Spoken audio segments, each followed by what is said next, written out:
ആണിൻ്റെ പ്രശ്നം പറയുക എന്ന് പറയുന്ന ഒരു കാര്യമാണ് ഞാൻ ഇതിൽ ട്രൈ ചെയ്ത് നോക്കിയിരിക്കുന്നത്. അതായത് ഇവിടെ ചില നിയമങ്ങൾ കാലാകാലങ്ങളായിട്ട് സ്ത്രീ സംരക്ഷണത്തിനുണ്ടാക്കിയ നിയമങ്ങൾ എന്ന് തന്നെ പറയും. അപ്പം അത് ചിലതെങ്കിലും മിസ്യൂസ് ചെയ്താൽ അതിൽ അകപ്പെട്ടു പോകുന്ന ആണുങ്ങളും ഉണ്ട് ഇവിടെ. ശരിക്കും കേരളത്തില് സ്ത്രീകളല്ലേ പോപ്പുലേഷനിൽ ഏറ്റവും കൂടുതൽ, പിന്നെ മജോറിറ്റി പുരുഷന്മാരാണ്. എങ്ങനെയാണ് പക്ഷെ അധികാരം എപ്പോഴും ആണുങ്ങളുടെ കയ്യിൽ തന്നെ. പക്ഷെ ആ അധികാരം കൊണ്ട് എവിടെയാണ് ഒരു സ്ത്രീ ഉപദ്രവിക്കപ്പെട്ടേക്കണത്? മലയാള സിനിമയിൽ തന്നെ ഇപ്പം പല രീതിയിൽ പല യോണേഴ്സ് പരീക്ഷിക്കുന്നുണ്ട്.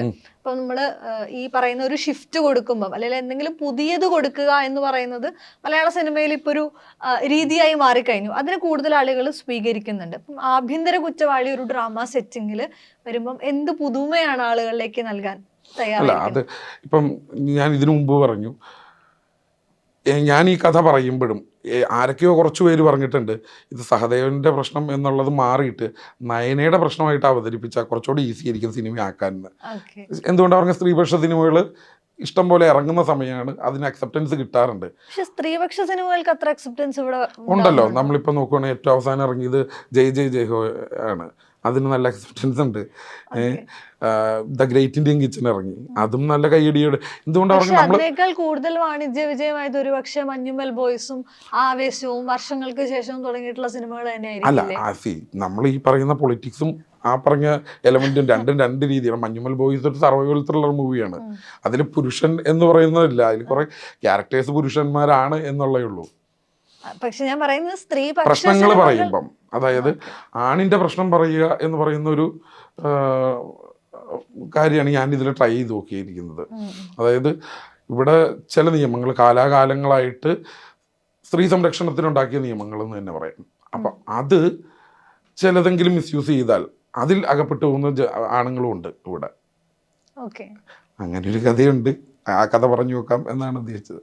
പക്ഷെ അവിടെയും പുരുഷൻ എന്ന് പറയുന്നത് ഇവിടുത്തെ ഒരു മെജോറിറ്റി തന്നെയല്ല, അല്ലെങ്കിൽ അധികാരത്തിൽ എപ്പോഴും മെജോറിറ്റി ഉണ്ടാവുന്നത് പുരുഷൻ തന്നെയല്ലേ? എന്ന് വെച്ചാൽ അയാൾക്ക് മാത്രമാണ് നീതി കിട്ടണമെന്നില്ലല്ലോ. നീതി നിഷേധിക്കപ്പെട്ട ആളുകളും ഇല്ലേ?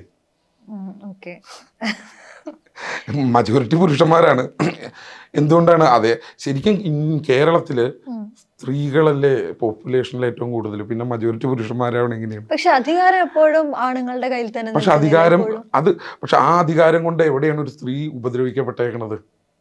അതായത് സ്ത്രീകൾ മാത്രമല്ല ഞാൻ പറഞ്ഞത്, അങ്ങനെ ഒരു അധികാരം പുരുഷൻ കൈകാര്യം ചെയ്യുന്നുണ്ടെങ്കിൽ അവിടെ പീഡനം അനുഭവിക്കുന്നത് സ്ത്രീകൾ മാത്രമല്ല, ചിലപ്പോൾ ആ സമൂഹമായിരിക്കും അല്ലെ. അവിടെ ആണും പെണ്ണും എല്ലാവരും ഉണ്ട്, അവരൊന്നിച്ചാണ് അത് അനുഭവിക്കുന്നത്. പക്ഷെ ഇങ്ങനെ ഒരു കാര്യം പറയുമ്പം നമ്മളിപ്പോൾ എൻ്റെ സിനിമയുടെ കോണ്ടെക്സ്റ്റ് പറയുവാണെങ്കിൽ ചില ആ നിയമങ്ങൾ സ്ത്രീയെ സംരക്ഷിക്കാൻ വേണ്ടി ഉണ്ടാക്കിയിരിക്കുന്നതായിരിക്കും.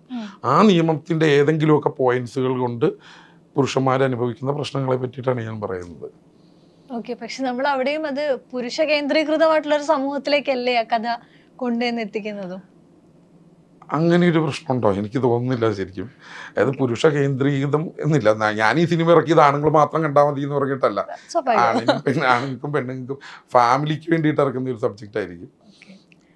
എന്നിൽ ചെറിയൊരു ഡിസഗ്രിമെന്റ് എനിക്ക് ഫീൽ ചെയ്യുന്നു. പക്ഷെ ഞാൻ സിനിമ കണ്ടിട്ടില്ല, അതില് ജഡ്ജ്മെന്റിലേക്ക് നമ്മൾ പോകുന്നില്ല. അതിനുശേഷം കണ്ടതിന് ശേഷം എനിക്ക് തോന്നുന്നു അതിലൊരു ചർച്ചയാവാൻ തോന്നുന്നു.